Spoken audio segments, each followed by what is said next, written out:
ഇപ്പം സിനിമകൾ പറഞ്ഞല്ലോ, അത് കഴിഞ്ഞിട്ട് പിന്നെ ഏതൊക്കെ സിനിമകളാ ചെയ്തേക്കുന്നത്? അത് കഴിഞ്ഞിട്ട് ഒന്ന് രണ്ടെണ്ണം പാടി. പക്ഷെ അത് എന്തുകൊണ്ടോ സിനിമ വിജയിക്കാത്തത് കൊണ്ടാവാം പാട്ടുകളൊന്നും അങ്ങനെ വെളിച്ചം കണ്ടില്ല.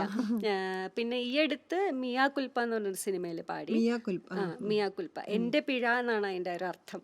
മിയാ കുൽപ്പ എന്ന് പറയുന്ന ആ അത് വേർഡിന്റെ ഞാൻ അർത്ഥം ആലോചിച്ചത് മിയ കുൽപ്പ എന്റെ എന്റെ പിഴ. ആ ഹാ ഹാ എന്റെ പിഴ അത് എൻ്റെ ഒരു, മലയാളം സിനിമ. അതെ അതെ, മലയാളം സിനിമ തന്നെയാണ്. അപ്പാനി ശരത്തൊക്കെയാണ് അഭിനയിച്ചിരിക്കുന്നത് അതിനകത്ത്. അതിൻ്റെ ഒരു ഫ്രണ്ടാണ് മ്യൂസിക് കമ്പോസ് ചെയ്തിരിക്കുന്നത്, രാകേഷ് കേശവൻ എന്ന് പറഞ്ഞ അസാധ്യ ടാലന്റഡ് ആയിട്ടുള്ള ഒരു മ്യൂസീഷ്യനാണ്. പുള്ളി ഒരുപാട് ഇങ്ങനെ ചെയ്യുന്ന ആളാണ്, മ്യൂസിക് കമ്പോസിഷൻ ചെയ്യുന്ന ആളാണ്. ഒരുപാട് ആൽബംസും ഫിലിംസും ഒക്കെ ചെയ്തിട്ടുണ്ട്. അപ്പം ഞങ്ങൾ തമ്മിൽ കോളേജ് കാലം മുതലുള്ള ഒരു സൗഹൃദം.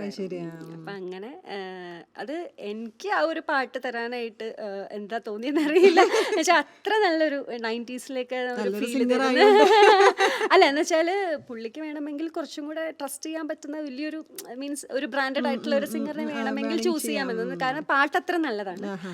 അപ്പൊ അത് എനിക്ക് വളരെ നമുക്കൊരു ചൊല്ലുണ്ടല്ലോ, നമുക്ക് വരേണ്ടത് അതാ